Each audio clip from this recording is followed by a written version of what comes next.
If you have cancer, you get to benefit from cancer privilege. Now, I do want to take a moment to be sincere and earnest and remind the general population that every cancer patient deserves cancer privilege, and not every cancer patient does actively benefit from cancer privilege. Whose fault is that? The government, those around you, anyone with a bad sense of humor that doesn't laugh at your jokes, anyone that makes you lift a little finger or do a little errand that you don't want to run. They are the problem. But like for real, a lot of people get cancer and have to continue working and taking care of their family and doing all the things so that they don't lose their health care and so that they can financially afford to fight cancer. And that is insane. And we are not doing our job as a society if we are taking cancer privilege away from any cancer patient.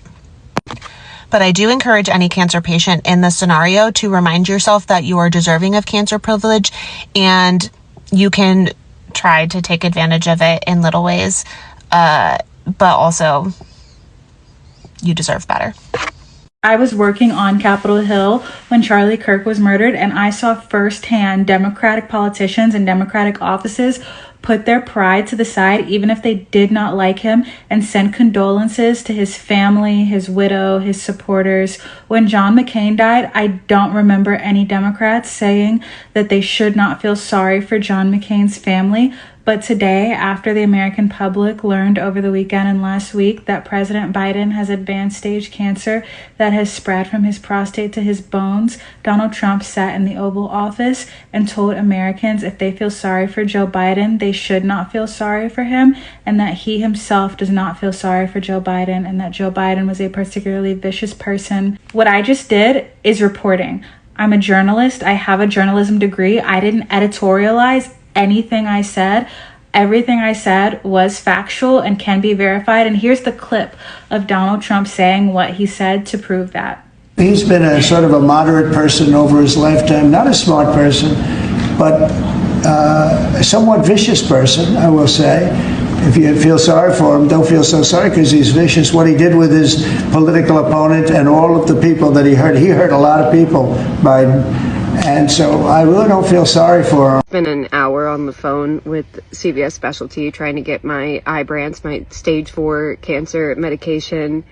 And this lady was trying to help me and all this, but you know, at the end I was getting so frustrated because she's like, well, your copay assistance isn't working for some reason, and we can give you this coupon, like you can sign up for this coupon. And I was like, well, it's worked every other month. Like, am I just gonna have to have like a coupon every month now? Like, what's the limit of the coupon? And like, I was just getting so frustrated. And then I was just trying to explain to her, this is really difficult because every month it seems like there's some kind of new obstacle in the way of me getting this medication. And like, it's for stage 4 cancer. And if I don't get it, it's $15,000 a month. Like, if my insurance decides not to cover it, right?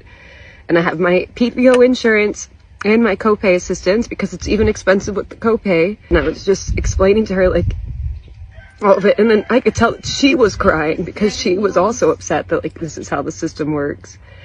And it, like, it's just so frustrating to have to like plan my life around this. Like, I just moved. My name is still on a lease in California, and I'm just living with my parents. So like, I've kept my insurance there because I don't have a job here yet, and so I need to switch my insurance, but I'm afraid I'm not going to be able to get like a good enough plan. And like, I understand that like health insurance stuff is very frustrating, but it's a different level when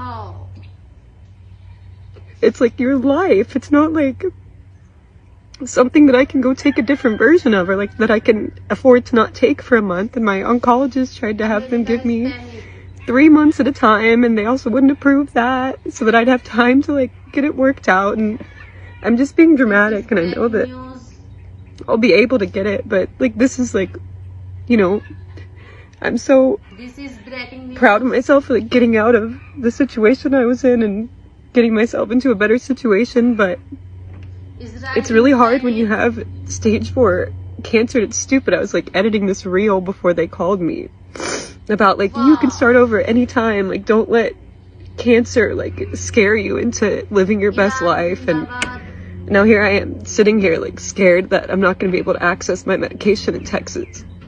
And I know I will, and I know that I just need to like figure it out, but like it's so frustrating and hard, and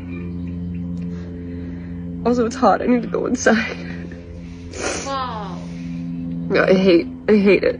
I'm going to show you the craziest thing that you'll probably see all freaking week. And this is just going to be America in a nutshell. If you've ever wondered how much having cancer costs, it is a lot of money. Isn't it crazy that you just like never ask for cancer? It's not like an elective surgery. It's not like plastic surgery and you're just stuck paying a ton of money. Thankfully, I have insurance, because if I didn't, I would have to pay for all of this out of pocket. And this is not even everything. This is a portion of what my insurance paid last year. So I started getting chemo treatment on the 29th of November. This does not even include all of my treatment dates. These are just some of them. This is my first chemo treatment, and look how much it costs.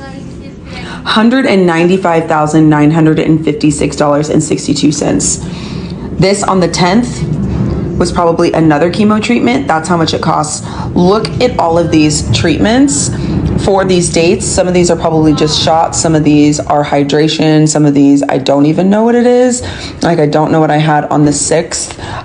That was nearly $20,000, but this is a portion of what treatment I've gotten. It is November 2023, so this is from a year ago, and I've been receiving treatment all year long. I've literally been going through chemo, radiation, a double mastectomy, more chemo, so Lord knows how much I actually owe. Wait, I just saw the total amount that my insurance has paid. $1.7 million, and I've paid $4,000. But like, what if you don't have insurance? Insanity. Thankfully, if you struggle with paying your bills, like the out-of-pocket expenses are astronomical. So if you struggle with that, talk to your hospital, apply for financial aid. Luckily, all of this was wiped for me because I told them I'm barely working, like I can't afford to pay $6,000 out of pocket just for treatment, and that's from last year alone. So talk with your financial aid, let them know what you can pay, what you can't pay. They usually have a financial aid application, and hopefully you will be approved and they will wipe up to 100% of your bill off. Okay. I just finished 30 days of radiation for a rare brain tumor, and I was like, I wonder how much this would cost if I didn't have health insurance. So I added it up.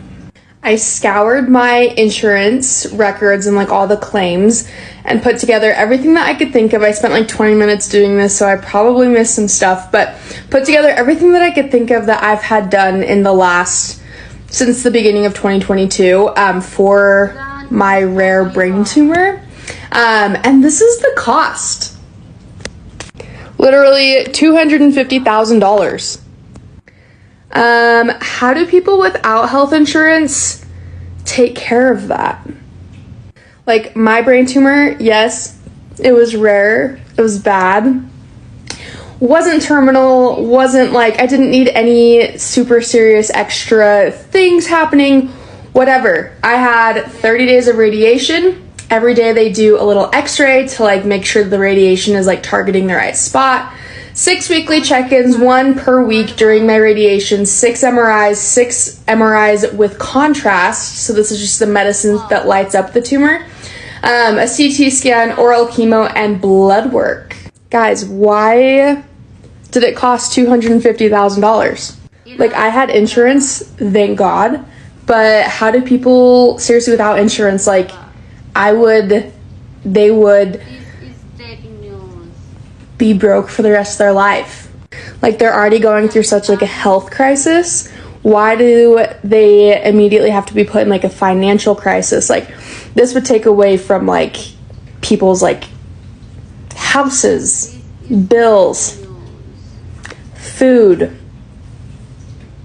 There is something seriously wrong with America's healthcare system. Panic in Gulf country.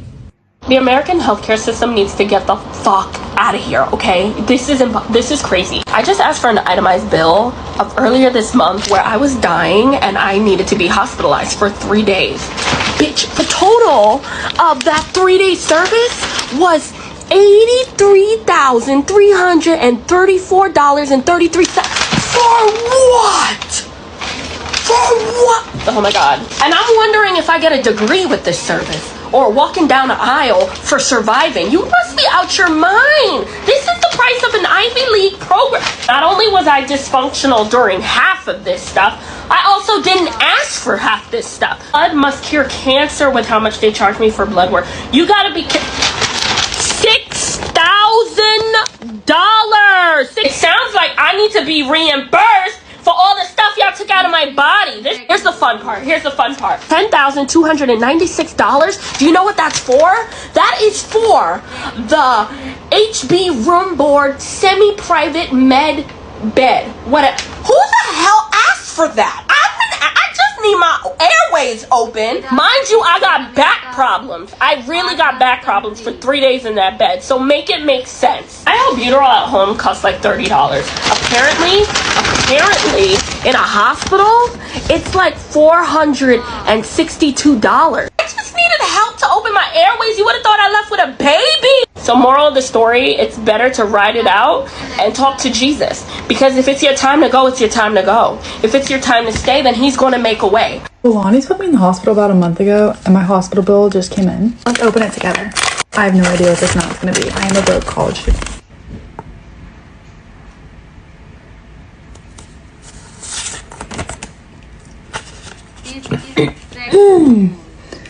$1,685.74.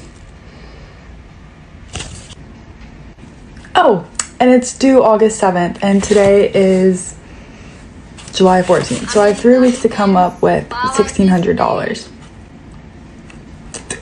The total cost of my Lonnie hospital trip, $5,834.88. So insurance paid $4,100 and I still owe $1,685.74. Which is incredibly confusing because when I was at the hospital, I asked, can I just pay now? And they said it'd be $1,500 for me to walk out the door and I don't have to worry about anything. So why is it now $5,800? My mom's gonna beat me. I'm not even kidding. Next time I think I have a heart attack, I'm just gonna have a heart attack and die, because why can't I get healthcare without literally missing out? Like, that's like my month's salary. I'm just gonna die next time. This is what happens if you don't pay your medical bills in America. You basically have 30 days to pay your medical bills, and they will call you and basically harass you every single day to pay your bill. After it's been 60 to 90 days, they will sell your medical bill to a collections agency where your medical bill will start gaining interest. And from there, they will also start harassing and calling you and basically telling you to pay your bill. Depending on how impatient your collections agency is, they can take you to court and sue you, and they can go after your wages, your paychecks, your car, your home, until that medical bill is paid off.